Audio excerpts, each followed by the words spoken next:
Welcome to Cut the Crop, keeping you in the know about everything you grow. Researchers, growers and other interesting folk delivering insights and information on topics ranging from agronomy to profitability. Brought to you by the Foundation for Arable Research. Hello and welcome. I'm Alison Stewart, the CEO of FAR, and I'm the host of the Cut the Crop series.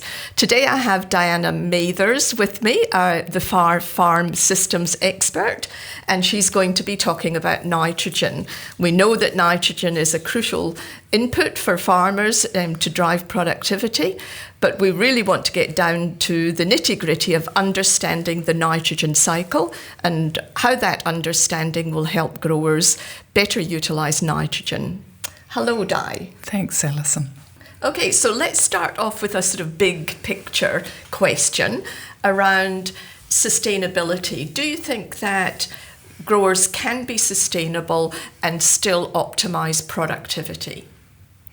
Yes, I think they can, but there are some things that growers need to understand about nitrogen.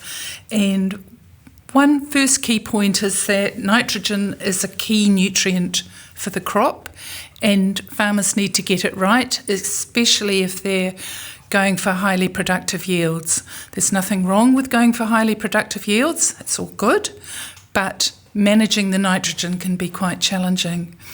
And if nitrogen isn't managed correctly, it can become an environmental pollutant. Either it can be lost from the soil through leaching processes, or it can become a greenhouse gas emission through denitrification processes and nitrous oxide going up into the atmosphere. So how much technical detail, do you think farmers really need to know in order to be able to understand how to use nitrogen effectively? I think it's very important for them to have an understanding of the nitrogen cycle, because the soil supply of nitrogen is a big component of the nitrogen that's available for the crop. And understanding how that works enables farmers to capitalise on that nitrogen that's coming into the system, which in effect is free. It's not entirely free because it's part of the process, but it's not nitrogen that they have to pay for in a bag. So understanding that cycle is important for them. So let's all just put our school hats on and talk us through the nitrogen cycle. Okay, so the nitrogen cycle has a bit of chemistry in it and a bit of microbiology in it. And the way I like to think about it, it is a cyclic process, and there are 3 cycles that happen at the same time.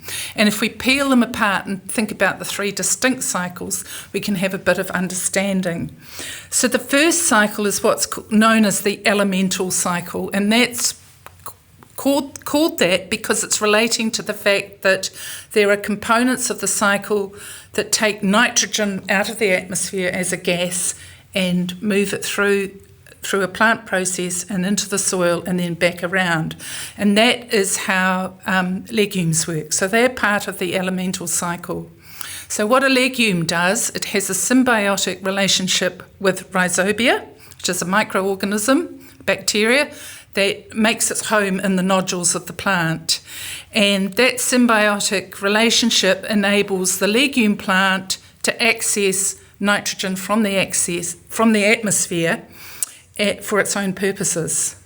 And then as those legumes die down, the nitrogen that they've got from the atmosphere then becomes part of their soil organic nitrogen and is available through the rest of the nitrogen cycle processes. Now, the interesting thing about legumes and nodules is that the symbiotic relationship doesn't work when there's lots of nitrogen in the soil. The legumes kind of shut down that process because it takes quite a lot of energy from the plants, and the rhizobium go to sleep in their nodules. And farmers can see whether nodules on their legumes are working by digging them up and having to look to see whether they're pink or whether they're white. So a really efficient nodule works when it looks pink. Rhizobia has a similar sort of compound to hemoglobin that fixes that nitrogen into more complicated nitrogen compounds, and that's why. And it requires iron for that enzyme process. And that's important to remember, that to get those processes working in the soil, you need to provide some micronutrients. But main message for the farmers there is that a functioning nodule on your plant is a pink nodule. So the next part of the nitrogen cycle is the heterotrophic cycle, which is a big word, but that relates to the microbial part of the cycle. So what drives the nitrogen chemistry in the cycle of the microorganisms that break down complex organic nitrogen compounds into inorganic compounds that are available to the plant. And the thing that farmers need to remember is that the soil environment changes which microorganisms are functioning. So in aerobic conditions, where you've got air in the soil and the soil's nice and open, we get an aerobic process, and that allows those bacteria or those microorganisms to break down complex nitrogen compounds that have come from plant residues into things like ammonium ions and nitrate ions. When the soil environment changes, and it might go into an anaerobic situation, if the soil's pugged or if it's very wet, the aerobic microorganisms shut down and the anaerobic ones take over, and you get denitrification, which is a different chemical process, and the complex organic compounds and the inorganic compounds are reduced, and they go into nitrous oxide, and then if they're fully reduced, they go right through to the nitrogen gas, which goes back up into the atmosphere. So there are various processes going on in the soil related to that microbial activity, and the soil environment is a key driver of those. And the third bit of the cycle is called the autotrophics part, and that's the bit around where plants are using nitrogen from the soil and animals eat those plants, and that cycles around again in that nitrogen cycle process. And those three parts of the cycle fit together. It sounds complicated, but if you peel it apart and think about the different processes, you can get a bit of understanding of how the farm system might affect those processes. I'm glad that I'm not at school any longer. Was that too complicated? No, it's not. I mean, the key thing is, how do you take that information and use it to inform decision making on the farm? That's a really good question. And I think farmers don't need to have to understand the whole chemistry and the microbial processes, but what they need to understand is how their farming practices can support the nitrogen cycle so that they are getting the benefit of the nitrogen that's becoming freely available in the soil. And the sort of farming practices that they may think about is under cultivation. So different cultivation intensities change that soil environment. If they're working with cold, wet soils and they want to plant early crops, they may think about doing a cultivation that's a bit more intense, so they're opening the soil up and allowing air and warmth in to kick off those microbial processes. If they're wanting to increase their organic matter in the soil, they may be thinking about using legumes and cover crops that can be returned back into the soil to provide a lot of organic matter in the soil to feed those microorganisms. So in the first cycle that you were talking about, the elemental cycle, I mean, if growers are putting in legumes and they already have a high soil nitrogen content, then they won't get any benefit from the rhizobial nitrogen fixation component? My understanding is that the plant or preferentially take up nitrogen that's freely available in the soil rather than expending energy on supporting those rhizobia. So the benefit about legumes is, especially for farmers that are working with low soil nitrogen environments, the legumes can bring nitrogen into that system. And that's where their main benefit is. Yeah.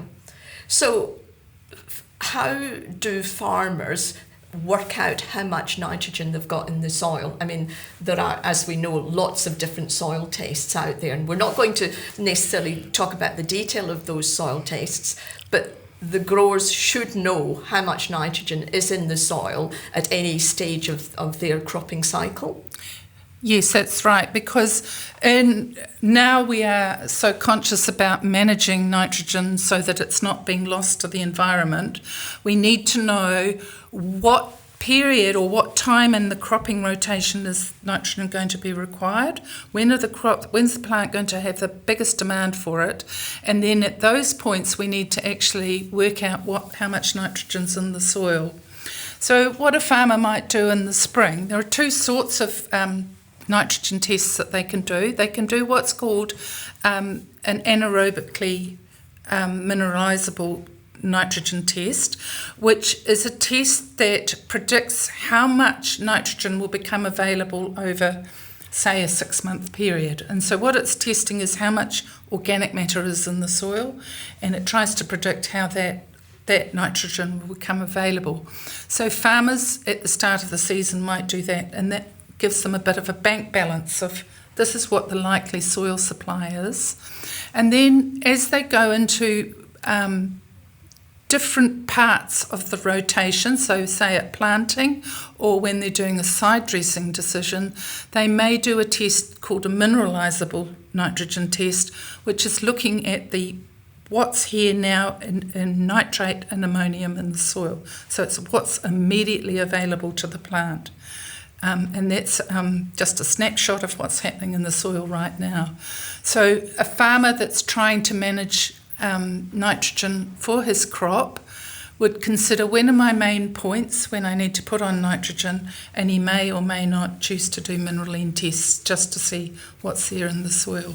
So what's FAR been doing to help growers understand their nitrogen use? We've had a project of work looking at how to do a quick mineralene test using quick test strips, and part of that is then showing farmers how to use those strips and telling them or discussing with them when to do the test. So, for example, with our maize growers, as they're coming into doing a side dressing decision, which is just before the maize plant goes through a really rapid growth, it's what I call its teenage boom. It goes through a great growth spurt.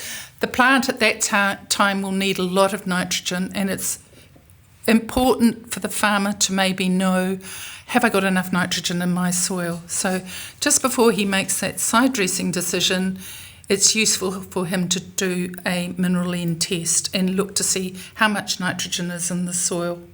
And his soil sampling should go down to where the roots are likely to be. So for maize, he probably needs to sample down to 0.5 metre.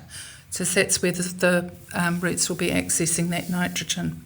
Now, if his nitrogen test tells him there's not much nitrogen in the soil, then he can decide that he'll put another lot of organic fertiliser on, and usually urea, for that growth phase.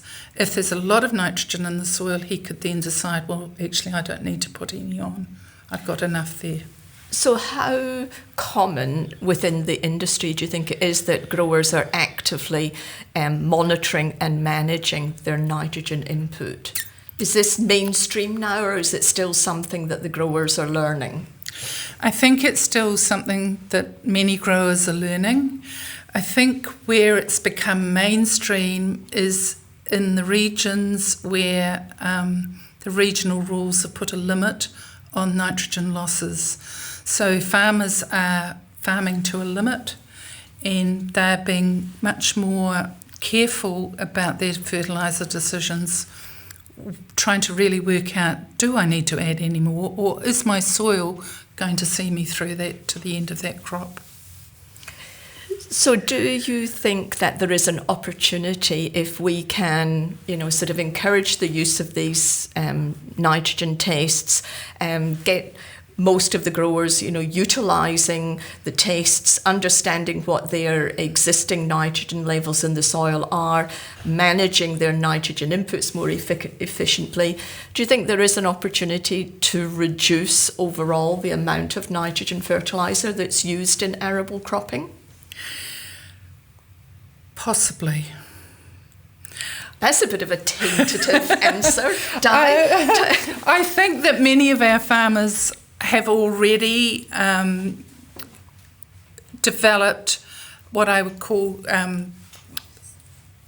supported decisions around nitrogen management, and a lot of that information has been developed by FAR and is out there in our crop strategies. So there's one for wheat and there's one for barley. I think there's one for ryegrass, and certainly farmers have used that information, and I think they are making deliberate decisions.